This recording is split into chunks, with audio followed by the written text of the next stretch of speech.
coastal communities across the country, shellfish aquaculture is more than just a sustainable source of seafood and local jobs. These farms can provide environmental benefits too. Shellfish farms can contribute to good water quality, and aquaculture gear can provide habitat for wild fish.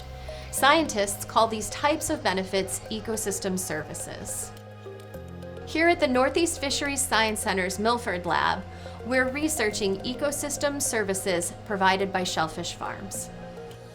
Nutrients like nitrogen and phosphorus are essential to all life. But when stormwater, fertilizers, and other sources of nutrients end up in coastal waters, algae and seaweed can grow out of control. This can cause environmental problems like low dissolved oxygen and algal blooms. Shellfish such as oysters and clams can help because they feed on microscopic algae in the water. This natural water filtration method is so effective that the U.S. Environmental Protection Agency has recognized shellfish aquaculture as a best practice for reducing the amount of nutrients in coastal waters. We wanted to know the value of this ecosystem service to a coastal town, so we partnered with the Greenwich Shellfish Commission and local clam and oyster farmers to quantify nutrient removal by oyster and clam farms in Greenwich, Connecticut. Greenwich is a coastal town, therefore its life rotates around the water. When I first went there, you could not see the bottom. Now, you look straight down and the water is extremely clear and getting clearer.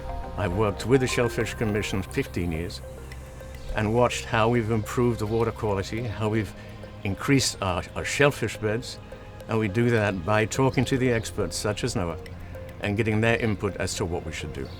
Having clean water in the cove or in Greenwich waters increases real estate values, allows people to swim, to enjoy the water sports, to get out in the boats. We found that local shellfish farms remove 31,000 pounds of nitrogen every year.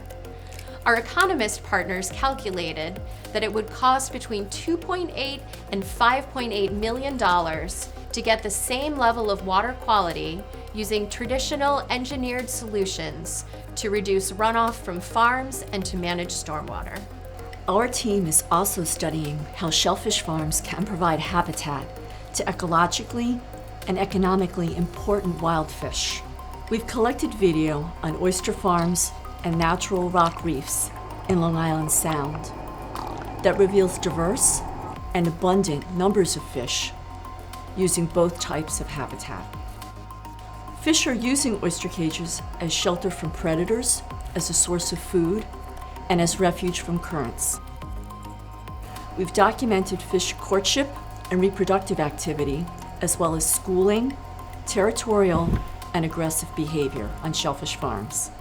So far, we've seen 21 different species of fish around oyster cages. Several commercially and recreationally important species, including black sea bass, scup, and tautog, were more numerous on farms than on natural habitat control sites. Aquaculture supports jobs and provides local, sustainable seafood to the community. Our research shows that native fish and shellfish benefit from the improved water quality, as well as the habitat provided by the cages themselves. And people benefit too.